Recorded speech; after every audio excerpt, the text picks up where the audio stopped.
started. It's 9:01. Welcome everybody to OpenCV weekly webinar. And today we have one of the teams from OpenCV AI competition called Rocfort, who have built this amazing, cow detector, and they will present what the process they went through to create this solution for the competition. And with me are Arnaud Batista from Rocfort, and also Pierre Nicola from Pixelia, which is they basically produce a framework which allows you to train your models very easily on the cloud without doing without even knowing coding as such. So, and also, as always, we have Phil Nelson, who is the content manager at OpenCV. Welcome, everybody.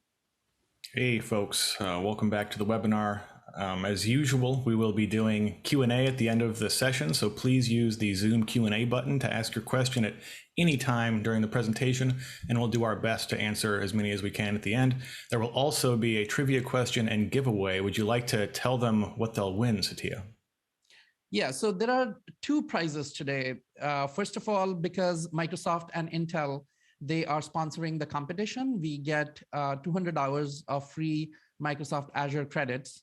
So that's prize number one. The same prize will be given to, the second prize will also be given to the same person. It's basically a combination of two things. This is from Pixelia. They have been very kind to offer 10 hours of free processing time on their system, so that you can train your own model there. Big giveaway this week. Big giveaway. Yes. So it's two different platforms, and you can try and get your hands dirty training a machine learning model. All right, so let's begin by introductions. Arnaud can go first and introduce himself, and then we will go. Pierre can introduce himself also, and then we will go with the presentation. Thank you, Satya. So I'm Arnaud Bastide. I'm Rocfort team leader. Our team, I'm based in south of France.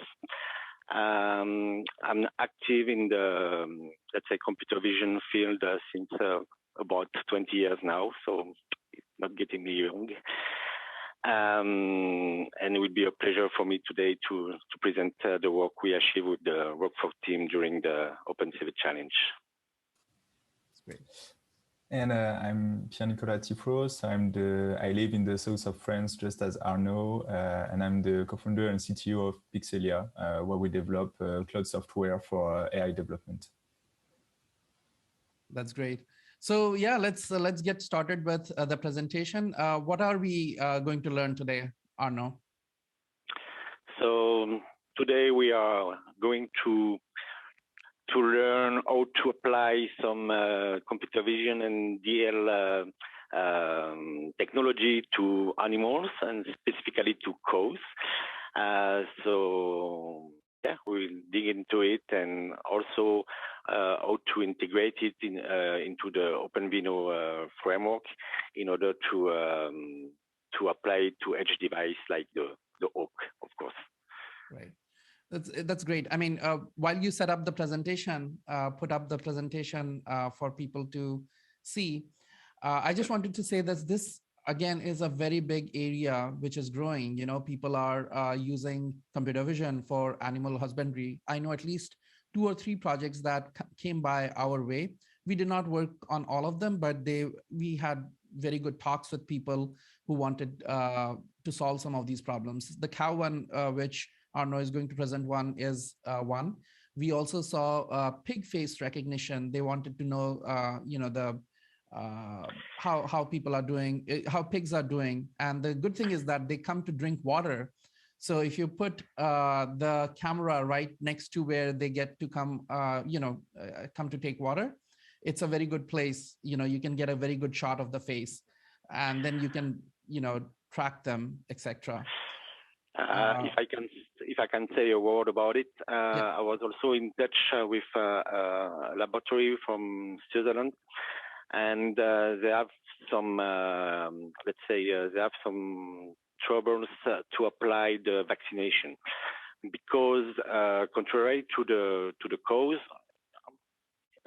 in France it's the case 100%, but not in all the country. If the animal don't have identification on their ears, they cannot know which pig have been vaccinated or not. Right. And in the top of that, because they need 2 vaccines, so they don't know which one have been vaccinated once or not. So they was also very interested in pig face detection, tracking, and also the next step would be, of course, the recognition. That would be very and maybe for the next. The thing, I mean, the way it is done currently is that they literally staple something on the pig's ears, and they have, the pigs obviously don't like it, and they can tear it, they can remove it, right? What I heard is that in some countries, and for example in Vietnam, one of the teammates is from Vietnam, so I'm happy to talk about it. There are some really big farms with a lot of pigs, and they are not identified. They don't have any way to identify them. So it's really a big problem. They are trying to find against another disease. It's fever, porcine fever, and it's a huge problem at the moment in the world. Right. And then I had another company approach us. This was a company in South Africa. They wanted to, and they apparently they have very large farms. And in these farms, the cows, they graze, and in the end, at the end of the day, they need to figure out, if all the cows are back home or not, and if there is some danger during this. And there is also a big problem with stealing. People steal other people's cows. So the idea they were thinking about is that they would run drones. They would fly drones over these and count cows. I mean, it was more complex because cows could be under a tree, things like that. But that was the idea. So a lot of activity going on. Yeah, I will have chance to show some demo about tracking and counting and going to that way. I mean, trying to solve it. That's great. Okay, let's start with the presentation. Sorry for the. No. Let's move on. Right. Okay, let me share. Can you see properly? Yeah. I guess we... Looks great. Okay. Okay, so let's say Before you get started, can you tell me what kind of cow that is? Okay, we call it limousine, like the cars, because of course, the cars, the luxury cars, are they very long? Yeah. So yeah, the name, let's say the race of these cows are limousine. It's very specific of the region here. Okay, cool. And where you can see here is the lands, the field close to my house, where I have the chance to go and to take some picture of the cows. It's beautiful. It's a lot different than I think a lot of computer vision work, the circumstances under which it is done. Yeah, that's different. So yeah, today, during the challenge, so our goal is to try to improve animal healthcare, so with computer vision and AI. So the plan of the presentation, I will first of all say another word about the Rocfort team. I will introduce the context of our project. And then I will explain how we implement 2 main features. So code tracker using YOLO V4 pre-trained model and deep sort algorithm, and how we train our own model for co-face detection, and on how we integrate it to OpenVideo, and how we use also the deep sort to track the face. And of course, I will show you some demo of all of that. So here's the team. Jorge Luis Perez Medina is a professor researcher in computer science. He's from Ecuador. He is professor. He's from Venezuela, but he's professor in Ecuador. So that's one of the reasons we compete for the South America region. Nguyen Ung, our coding master, I want to say, is from Vietnam and is a computer vision engineer. And myself, Arnaud Bastide, as a computer vision engineer too. So let me say a word about the activities of Rocfort outside, let's say, a part of the challenge. So we focus on I'm from the security field, so I developed in the past some computer vision feature for example, intrusion detection, people counting, car counting, also car behavior detection. But you're using pure computer vision algorithm. So now, of course, we are also moving to deep learning algorithm. And we are implementing some feature mainly for city surveillance, for example, air crowd monitoring. So here we are using incredible, let's say, models trained on the wider face data set in order to be able to detect face.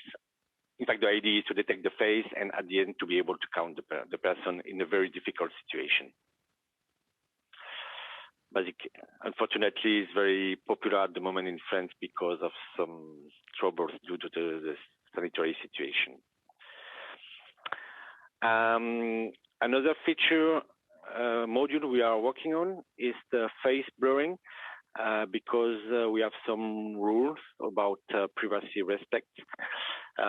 So when using export files from city surveillance camera network, we need to blur the face of the people not involved in the situation. So that's basically two of our, let's say, products we are working on. So let me show you a short video to explain the context and why also it's very important here to use a non-intrusive sensor to, let's say, to improve the healthcare. First of all, we are not in the case of industrial, let's say, farm, and as you can see in the video, it's a very traditional way to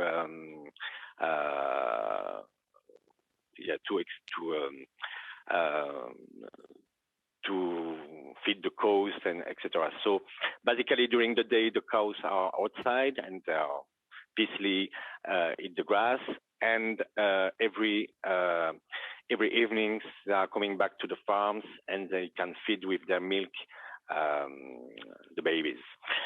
As I said, it's very traditional. Of course, no GM in the other foods we give them. So you can see here they are just very beautiful. So here you can see a typical farm of our region. There is about 600 farms like this in the area outside around my place. And there is it's the way they grow up and all have a label, so it's something we have to respect a very strict way to do it. That looks very good.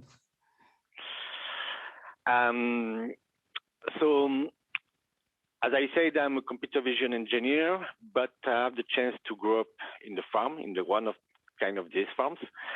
And yes, since years and years, of course, I'm trying to find a way to apply computer vision to solve real world problems for the animals, for the cows. Using, let's say at the beginning, or let's say 15 years ago, or something like this, it was very difficult to apply pure computer vision filters to, let's say, to analyze the behavior. One of my first ideas was about the calving detection. It was, but now there is some sensor to be able to do it. But now with deep learning, we have more information about, let's say, we can analyze more in details the animals, and we are able to do more advanced feature. So as you said as an introduction, Satya, there is, as you can see here in this diagram, there is a lot of potential applications. Right.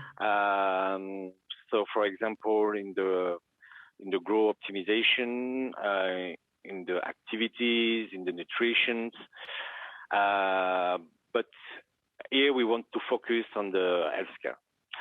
So, as I said, there is the calving detection, and the second one is the respiratory illness.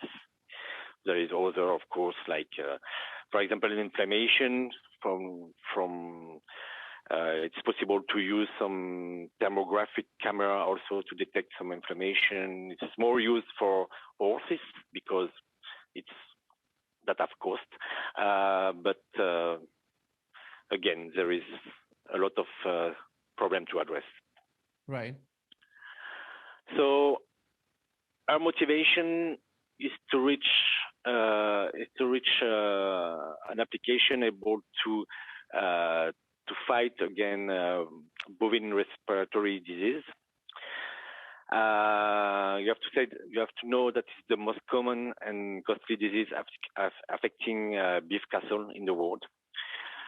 It's a bacteria. It's an infection due to a bacteria, and it causes pneumonia in the calves.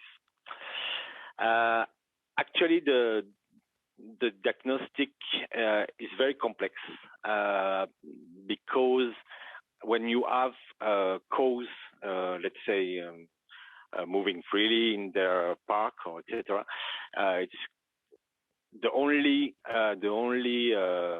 way to detect it and to prevent it is to have a measure of the temperature. So it's really not applicable to every day to go for each calf and to measure it.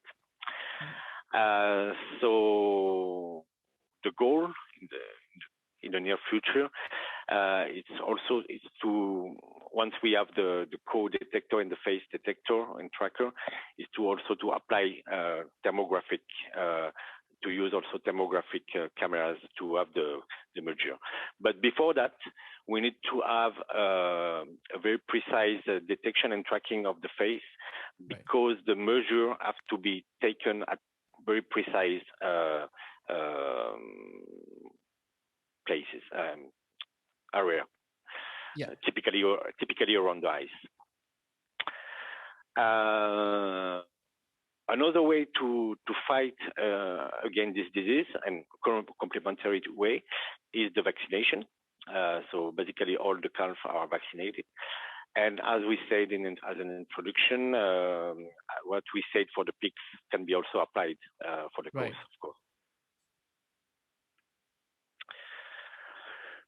So yeah, so during the project, I will show so the code tracker, the face detector, and I will not go deep into it, but we also try some libraries like OpenPIFPath. I don't know if some of you heard about it before, to have also the pose estimation. It's can be also very interesting for other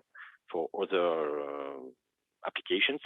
but it was quite impressive to see that we can apply pose estimation to the codes.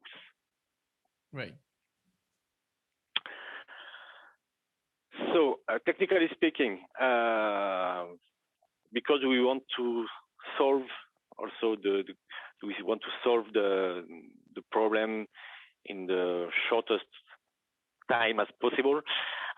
We don't want to go from scratch and starting coding all the features. So we used the OpenVINO toolkit, the Piselia ML platform, and our favorite edge device, which is the Oak.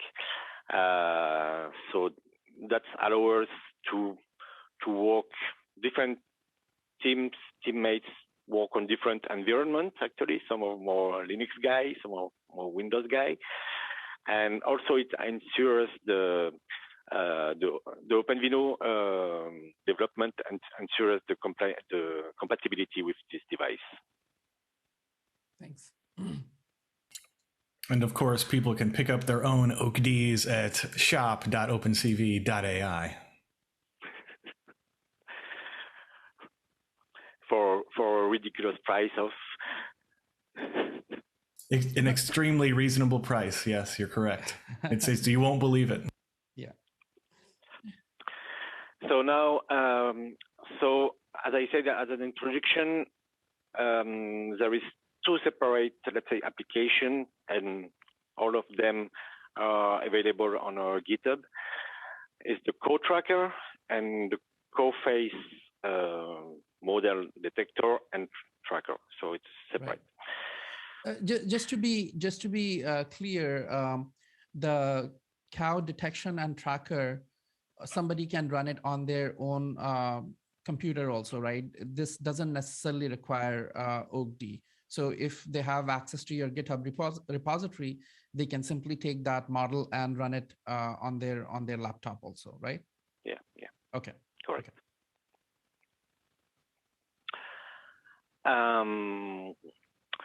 So we will follow the different parts. So I will try to say some words about OpenVINO because I think it's very important to understand, let's say, the benefits of this platform, generally speaking. And you can also refer to the latest articles on learnopencv.com. Oh, you saw that.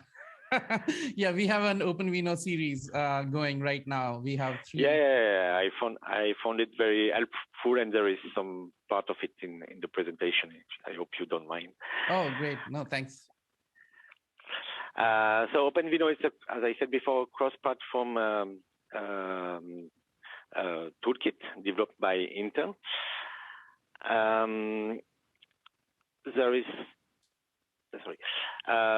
So the name stands for Open Visual Inference and Neural Network Optimization. And so OpenVINO focus on optimizing neural network inference with a right ones and deploy anywhere the approach for Intel hardware platforms. So the workflow we have to keep in mind is, first of all, you can create your model or pick one of the pre-trained models. So from a DL framework like Piselia or others, I can also name RoboFlow, of course. There is other way to get it. So after that, you have to convert your model to what we call the ER format. And then we have the tools to run the inference and deploy it, of course. Right. Can I just give a little bit of context to people, some of the beginners who may not fully understand, why this thing is important. Now, when you typically train a model, right, if you are just starting out in deep learning, you would pick one of these frameworks like TensorFlow or PyTorch, and then you would use it to train your model. You would, optimize the model so that the accuracy is high. But once you're done, that model usually is never put on in production. you optimize that model for speed, accuracy, etc. Basically for speed, you try to make that models really small if you want to deploy it to an edge device. So the goal of the of these frameworks, TensorFlow and PyTorch, is usually to train a model in perfect condition, right? You have access to a GPU, you have all the time in the world, etc. But this model, when you want to deploy it to the edge device, like let's say a smart camera or a small computer, in that case, these models, you have to optimize a lot, right, before they can actually be deployed. There are many paths to it. So companies like Intel and NVIDIA, they know that, you cannot use these models directly. So they don't care, Intel especially, they don't care about training framework, right? They say that train using PyTorch or TensorFlow. And then once you have this model, we are going to provide the tools so that it runs very efficiently on our processors, on our VPUs, GPUs, etc. So NVIDIA, if you're using the NVIDIA toolchain, you would go for TensorRT. And if you're using the Intel toolchain, then you would go for OpenVINO, right? Okay, now we can go. Thank you very much. So after running the model optimizer, as you said, we get an intermediate representation, which is two files actually, an XML and a bin file. So that you have, as you said, there is some here representation already available that you can run directly for some models. And then you will use the inference engine typically to check the model compatibility based on the framework and to deploy it to the hardware. As you say, there is different frameworks supported by OpenVINO, TensorFlow, Caffe, MXNet, ONNX, Caldi.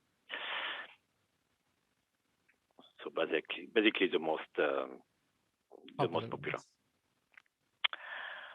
So to summarize, the biggest benefits is that it supports neural network architecture for computer vision, also for speech and natural language processing, not only video processing. It supports a wide range of Intel hardware, including CPU, integrated GPU, BPU. There is you have access to the models, to the official model zoo, so you can get there a lot of pre-trained models. And then you can optimize, use the optimization tools to speed up the scalability of your neural network deployment. And also, of course, OpenVINO Toolkit provides the OpenCV library for video and image processing. So here I've just put some supported hardware, and I also put the new version of the OpenCV camera, of the Luxonix camera. Like OAK-D PoE there? Yes. Yeah. I think would be very popular because it can be very useful for to deployment on the network, video camera network, etc. So the PoE stuff is really popular for robotics, but also for facility use because it's many fewer cables, Yeah. Right. Yeah. So it basically powers over the Ethernet cable, right? So that's one thing. The other feature about this feature for this one is that it is also waterproof, right? You can use this in conditions where you cannot use OAK-D, especially, let's say it's, IP67 compatible and things like that, which is makes this waterproof and things like that. Much safer to leave outside. Much safer to leave out. Thank you. Yeah, I think I already love it. Yeah. Just a quick word about the installation. It's quite easy. There is some GUI installer and all, but I have to say from my experience, please follow really strictly the installation instructions that can be the better way to achieve your installation. All is documented, but don't miss any part.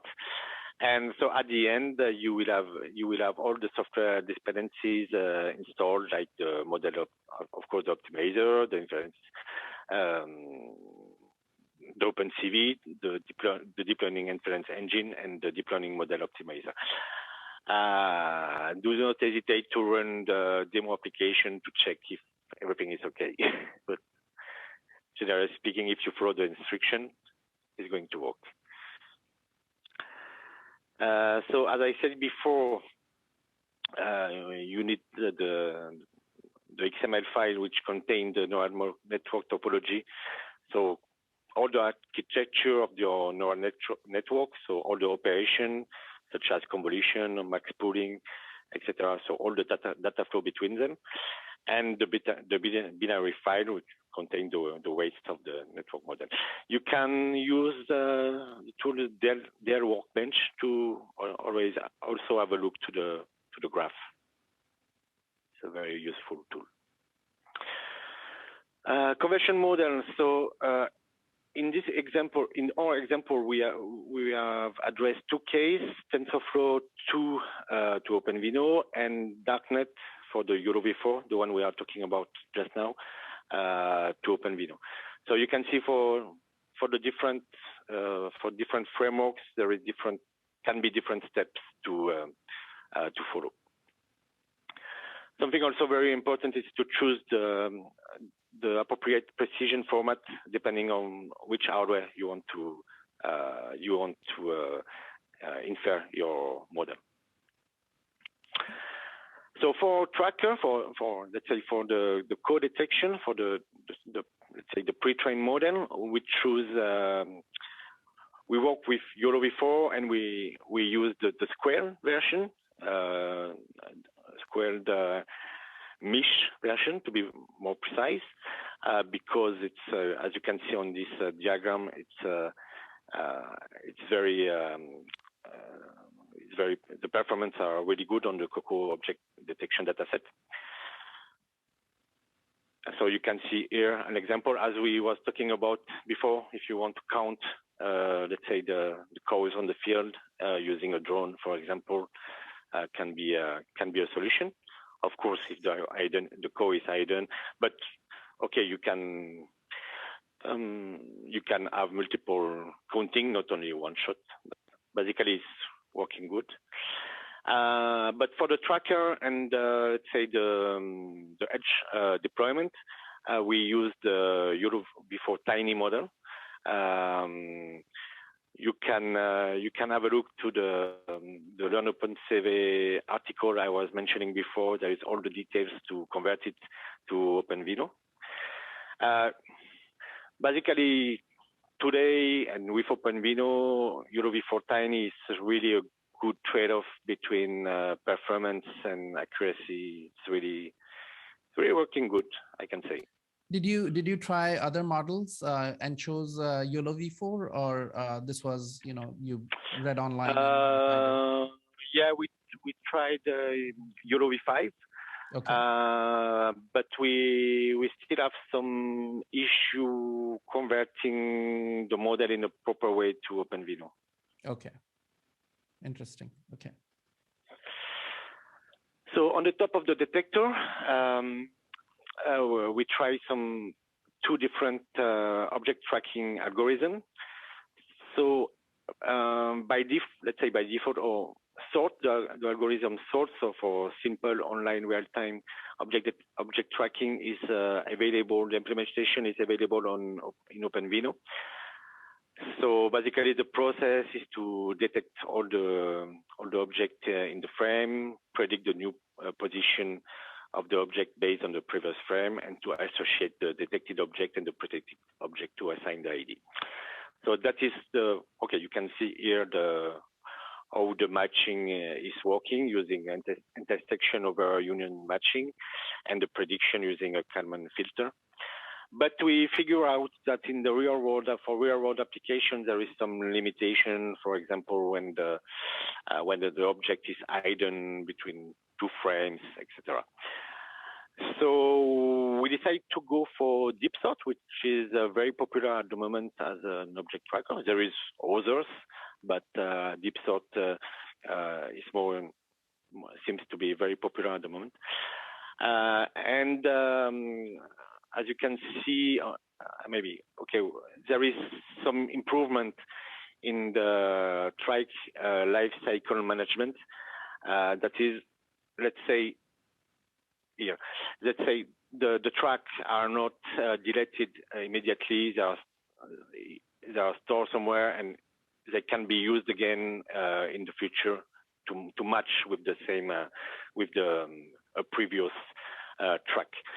So and also the prediction is not only intersection over union. There is also a matching based on Hungary algorithm. So basically, there is a computation of a crossing distance between the embedding vectors of the object extracted and the track. So we saw some very good improvement, and as you can see on different demos on at the moment, is giving very impressive results. So now I can. One thing I just want to clarify: tracking is, in computer vision, tracking is overloaded. The word tracking is slightly overloaded in the sense that there are two different kinds of tracking algorithms. One is in traditional computer vision algorithms. What we used to do is, given a frame, you had one detection, and then you would try to predict forward where this object is going, right? And in that case, you would do something like a template matching. Not always, but I'm just picking the simplest example, where you would see where this template has moved. So you would try to figure out where and you would do a pyramid so that you could cover multiple scales. But it was an appearance-based thing, right? It was based on how closely the appearance of the object matches in the next frame. And based on that, you would say that, okay, the object moved forward. But in deep learning context, they switched it slightly. What they said that you have detections, for every frame, they would do the detection. And then for every frame, you have a bunch of rectangles. So in frame 1, let's say you had 5 bounding boxes. In frame 2, you had 6 bounding boxes. And the goal would be to associate one bounding box in frame 1 to one bounding box in frame 2 and see if new bounding boxes were produced. So it's slightly different, the way the two things worked. One is based on appearance, and the other is based on matching the bounding boxes, right? And of course, you can have a hybrid that you also look at the appearance inside the bounding box. Okay, go ahead. Thank you very much. So in the meantime, I was showing some, of course, some demonstration in our case. So as you can see, for each detection, there is the label, let's say the ID for each object. Yeah, and so it's not just tracking these; it's actually able to re-identify them. Is that true? Yeah, it's we have the ID associated for each detection. So now I will try to speed up a little. So now, so at the end of this work, let's say we have a complete framework to let's say import and convert a model into OpenVINO, and we are able to track the object. So now we will apply it to the face of the code. So for this, there is no pre-trained model. So we will use an ML platform to build the custom model. And then we will follow the same process. So of course, when we want to build your own model, you have to build your data set. So the first step, of course, is image collection. actually building the data set and training the model is a never-ending story. So it can be always incremented and training to improve the performance. So as I said, we use the Pixelia platform. So they are provided different tools. So here the annotation tool, so you can easily draw the bounding box around the face, for example, here. After that, you can pick your model. There is different model you can use. In our case, we use the MobileNet V2 models. It's an SSD. So we choose it for the convergence of the speed of convergence and the accuracy of this model. And it's also quite let's say, it's a quite good model for edge applications. Yeah. After that, you have to, of course, to train your model. So there is 3 different possibilities. You can integrate the Python SDK. You can use a Docker image, or you can use a Google Colab notebooks to train it. We use Google Colab to do ours. When you are done, you have the possibility to test on the. So of course, when you are training a model, you have the data set for the training, and there is about 20% of the image you can use to test and to validate the model. So here in the web interface, you can test on you can validate your model on the test image and see how good is it. So here is some demo. That's our demo of. It's just the detection here. It's the pure inference of the model. There is no tracking here. I will put the tracking later. So here, so before we convert a EuroV4 model, here we convert an SSD model. So it's exactly the same process. So we have the frozen weight, and then we will pass them through the model optimizer to obtain the files.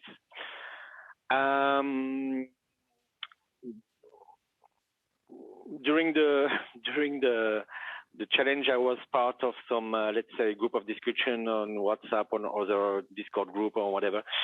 And here we have tried to document it. I mean, as clearly as possible the model conversion. I think is maybe the more difficult part of the process.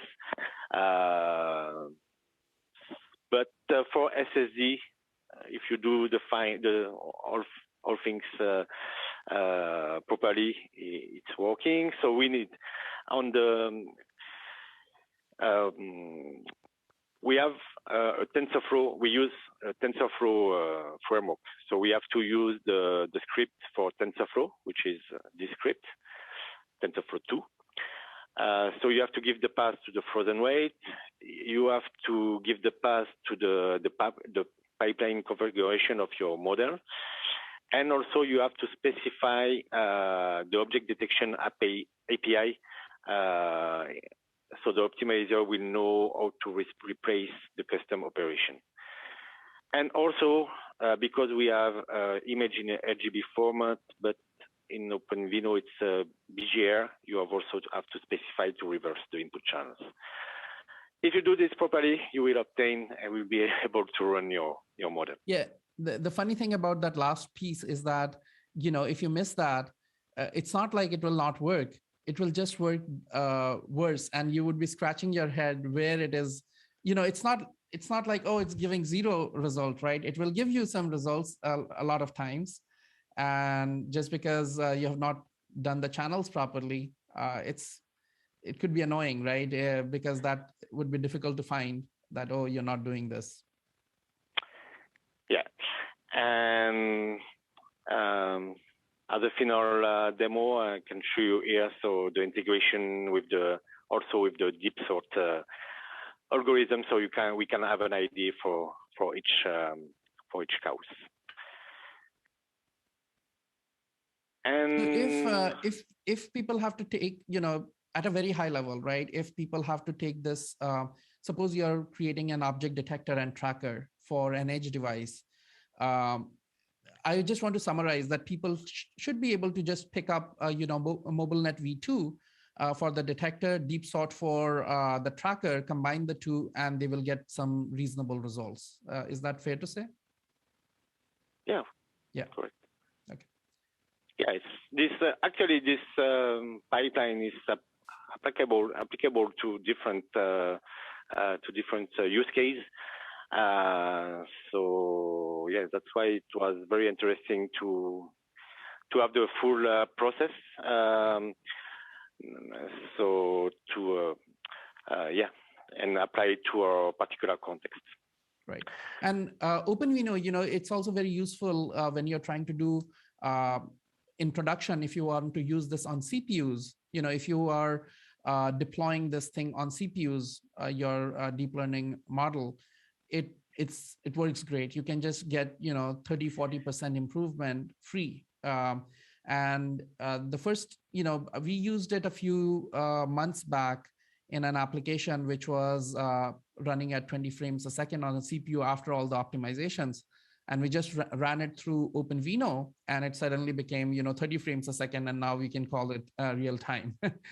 So it's almost like when it works, it's almost like it's free, that you got this free thing for very little loss in accuracy. And you can also use CPU for some task and GPU for others. Yeah. Yes. Okay, so now we have another part of the presentation where we will go more in deep on the model building. So maybe a 10 minutes presentation about that. So I will stop sharing my screen. So we're at about 9:50 here. How about before we do that, let's do our giveaway so we don't run out of time. Does that make sense? Okay. Yeah. All right. Cool. So for folks that are just joining us, or this is their first episode of OpenCV Weekly Webinar, the way this works is I will ask a trivia question based on the slides of the presentation so far. The first person to give the correct answer to that question, as it shows up on my screen here in the Zoom chat window, will win. Would you like to tell them what they'll win, Satya? Yeah, so they'll win two things. First of all, 200 hours of Azure credit, and this is sponsored by Microsoft and Intel. And we will also, they will also receive 10 hours of free compute time. And this is courtesy Pixelia.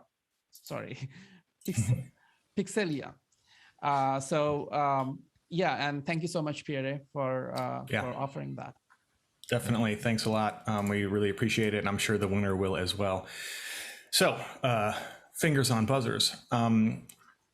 During the presentation, we learned a bit about a specific single shot detector that they chose to use. Which is that for face detection? And it looks like the first one to get it, the correct answer was MobileNet v2. And it looks like the first person to get it correct was Mario Bergeron. I think this is the second time Mario's won something. You're too good at this, Mario. Nice. So congratulations. I'll be in touch to give you your free stuff. Congratulations, Mario. And so yeah, go ahead, Steve. Yeah, so the next part of the presentation is by Pierre. And if people, I know that a lot of people have a hard deadline at 10, we will have recording of this webinar, which we will post in a couple of days. So nothing is lost. We will still cover everything. And it's a very good platform. So let's hear from Pierre. Yeah, thank you very much. I will try to do as fast as I can so everybody can enjoy the whole presentation. I'm just gonna share my screen. Is it okay for you all? Yeah. Yes. Okay. Looks good. Perfect. So first of all, I'd like to thank Arnaud and the Rocfort Tech team for inviting us and me, Pixelia, to participate in this webinar, and OpenCV, of course, for animating such events. So as I said earlier, I'm Pierre-Nicolas Tifro. I'm the CTO and co-founder of Pixelia. We are a French AI startup funded 2 years ago. And basically what we do is that we develop cloud-based softwares for that companies can use for their machine learning, deep learning engineers or practitioners to handle the whole life cycle of their AI project in one unique place. So before discussing today's topic and the Rocfort Tech project, I just want to recall some of the main pain points or difficulties that anybody encounters during a computer vision project, especially when working with deep learning. So first of all, you have to find the best resources in the state of the art for your project. Then you know that the most painful point usually is data collection and annotation. After that, you must find ways to iterate seamlessly over your experiment until you're happy with your trained model. And during the steps, you should be able to collaborate with the different persons in your team and have at least a basic knowledge of the field. So what you're going to attend is the story of how we try to solve each and every one of those issues or requirements with Arnaud, thanks to our platform for the OpenCV challenge. So as you saw during Arnaud's presentation, the goal of this project was to create a co-phase detector that could work on edge device. The advantage of this project is that it was easy for Arnaud to collect the first pictures for the prototype, which is a relief for one of the main pain points I presented before. But now that you have the pictures, you have to annotate everything to build a usable training data set. So just like we can see on these pictures where we annotated Margaret's face.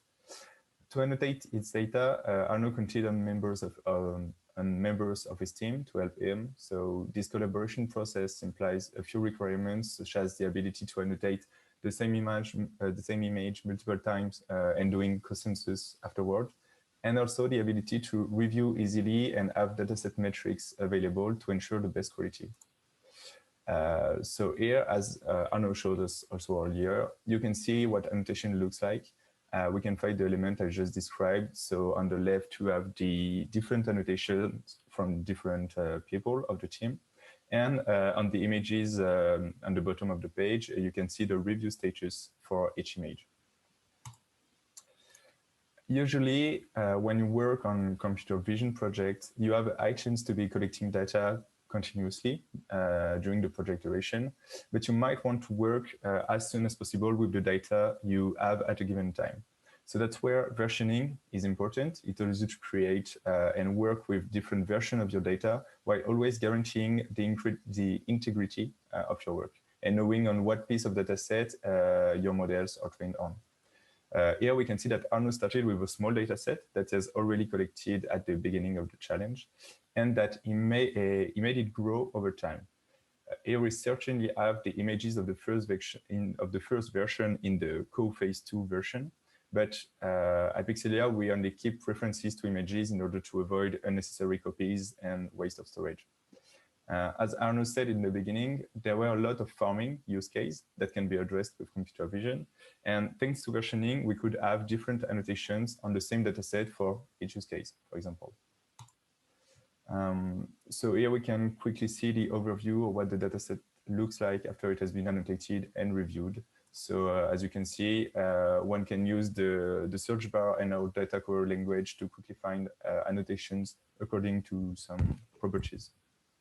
So Pierre, one of the benefits of using tools like Pixelia is that you're not moving a lot of data around, right? You have this data set, and you can do face detection on it, or you could also do segmentation on it, right? And it's the same data set. You don't have to move it around and create additional copies and things like that. It's all neatly arranged. Yeah, exactly. For example, and the other thing I heard is that you also, because suppose you have 500 images, right? You can still train a model with it. It may not be as good as you want, but when you have a model, you can actually predict, you can actually apply it to the rest of the data set, the new data set that comes in, and only choose pictures where there is a failure case, right? So that's also very important in these interfaces. Yeah, sure. And for example, we could have created a detection data set like Arno did, and then use the same images, but in another version for segmentation or even key points or whatever. Right. So yeah, Arno showed you also this step earlier. So now that is the trying to start training our models on the current dataset we have. So for me, training goes through three important phases. So first, you have to find usable architectures with guides on how to use them, though that's basically state of the art. Then you have to track your training metrics and logs so you're able to analyze and compare your results of training later. And finally, a good thing for computer vision is to be able to test every model live against each other, so you can qualitatively compare them and see their strengths and weaknesses on different cases, for example, night and day or at different scales. So at Pixelia, that's why we propose the model hub where Arno find his architecture that helps with the first part, sourcing models, and allows them to quickly start their implementation. That's quite inspired from libraries like OpenCV that permits to do a lot of experiment out of the box to kickstart project without any hassle, in my opinion. Okay, so this is just to show you the global organization of Arno's projects. So we can find the different dataset versions you worked with, a list of the last experiment that has been performed. And on the right, you have a complete history of every action that has been done by any collaborators, so to ensure traceability, which is also an important thing in AI projects. If we dive deep on one of the project's experiments, we can see here rapidly the most important information in just a glimpse, such as the dataset used, the model used, the hyperparameters, and below you will find all the different metrics and logs resulting from the training, such as the train test split of the dataset or the loss curve, for example. One can also add comments and tag other people in the team to collaborate seamlessly.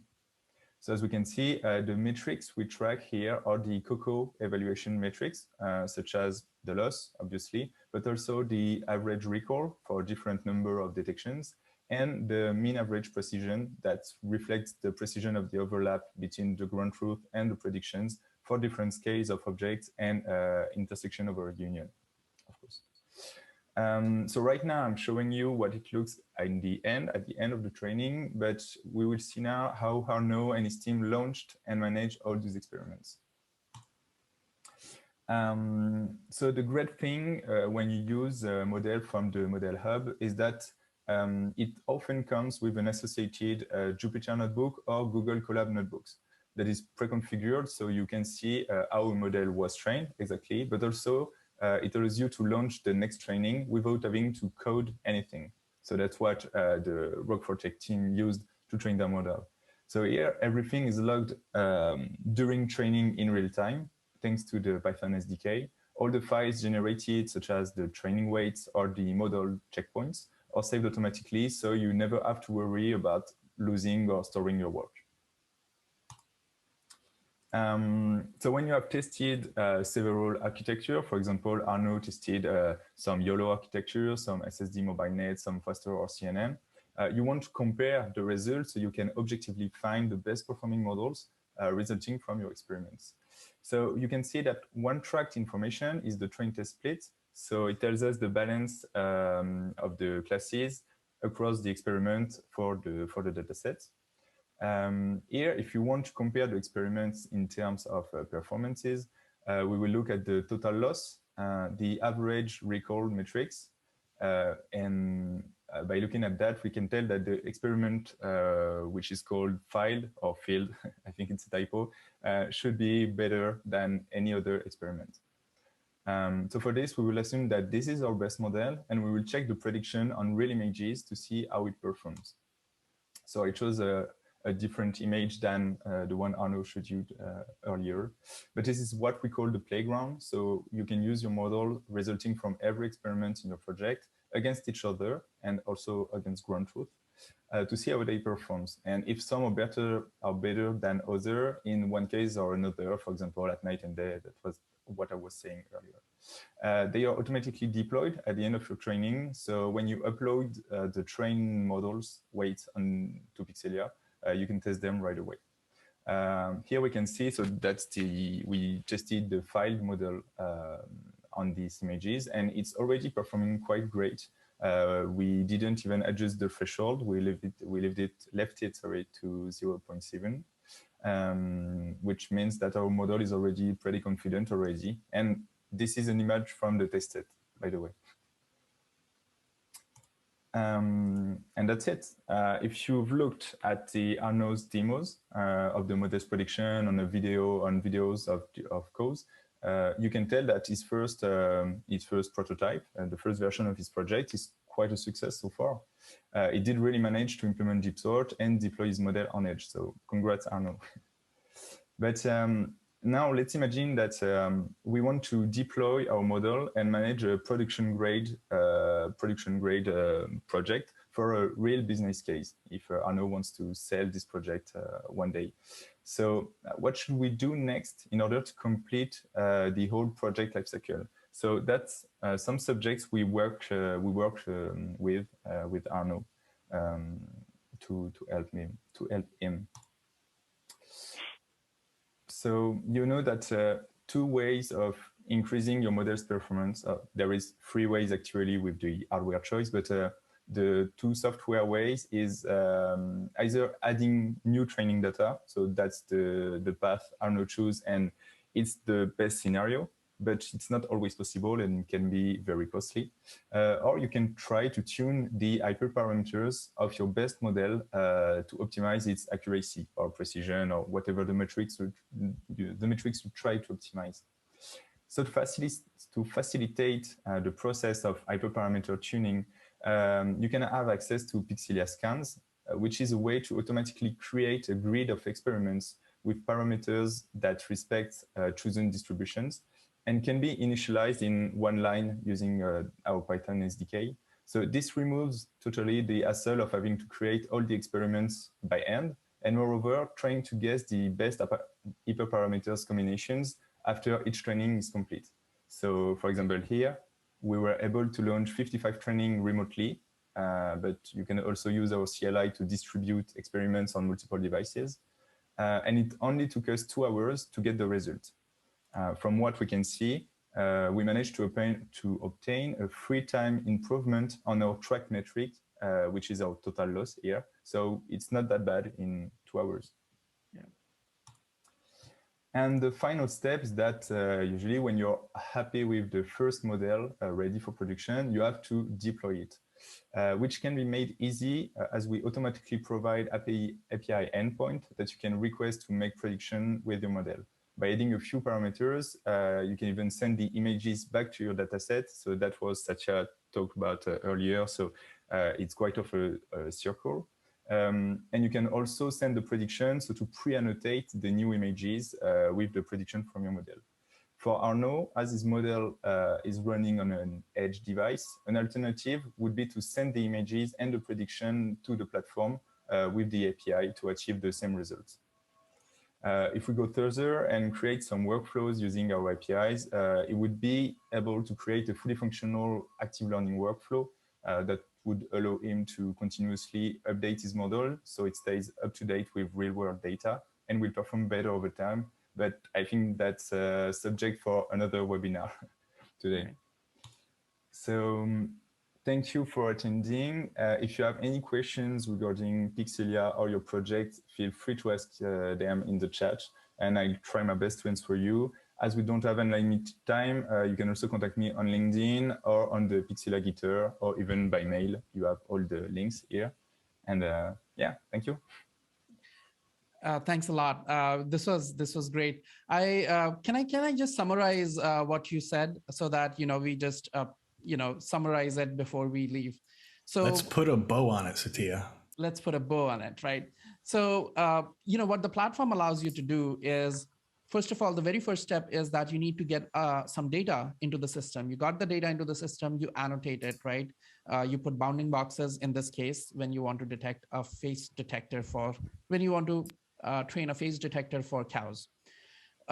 Now that annotation process, it's more complex than you think. You may want 4 or 5 people doing the annotation. So the platform provides multiple people to do the annotation and still have everything in one place. So that's great. Next step. Yeah. Satya, just a sec. I just want to not forget to say that I want to thank Nikki and Wilkins for your help on the dataset building and the annotation work. It was very helpful from them, and I'm very grateful for that. Sorry for the interruption. Oh, no worries. And people who helped you. Pierre-Nicolas, would you mind unsharing your screen here for our outro? Yeah, sorry. No, I don't want to annotate. Okay. Perfect, thank you. So you had the annotation, and you could have multiple people doing the annotation. The next step, once you have this annotated data, you're not 100% sure, no matter how experienced you are, you're not 100% sure which of the, there could be many architectures which are close to the state of the art, right? And the state of the art also depends on the data set you're using. So it's not always clear which of the various architectures you want to select. So basically you take a few and the platform allows you to do that and see which one for your data set, which one is performing the best, right? Now, the best architecture you take, but you're not done yet. You can actually do something called hyperparameter optimization, which means that when you're training something, there are these hyperparameters that you set. I mean, I'll pick an example, learning rate and things like that. Based on the hyperparameter, you may get slightly better results on your, the model that you get could be performing better, So it's just spending some more time on this thing. And the nice thing is that this platform allows you to do hyperparameter optimization. And it's not just one hyperparameter, right? So there could be multiple. You have to create a grid of these hyperparameters and then test which model works the best. And so once you have done with that, then you finally want to close the loop with an external API. So this external API allows you to get new data, right? Whenever you get a new data, you can apply this model to the new data and put it back in the training set.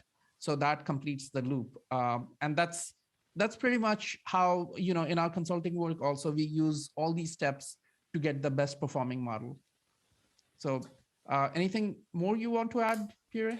No, that's perfect. Thank you for the wrap up. I think it's pretty all right. All right.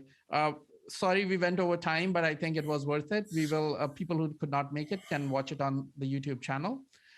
Thank you so much, Arnaud and Pierre, and as always, Phil. We'll see you. Thanks, everybody. We'll see you next time. Yeah, we'll be back next week with Joseph Nelson of RoboFlow with his presentation, What is Active Learning and Why Does It Work? Yeah. Thanks so much for watching this episode of the webinar. Please hit that like button, subscribe, and don't forget to tap the little bell icon to be notified when new episodes drop.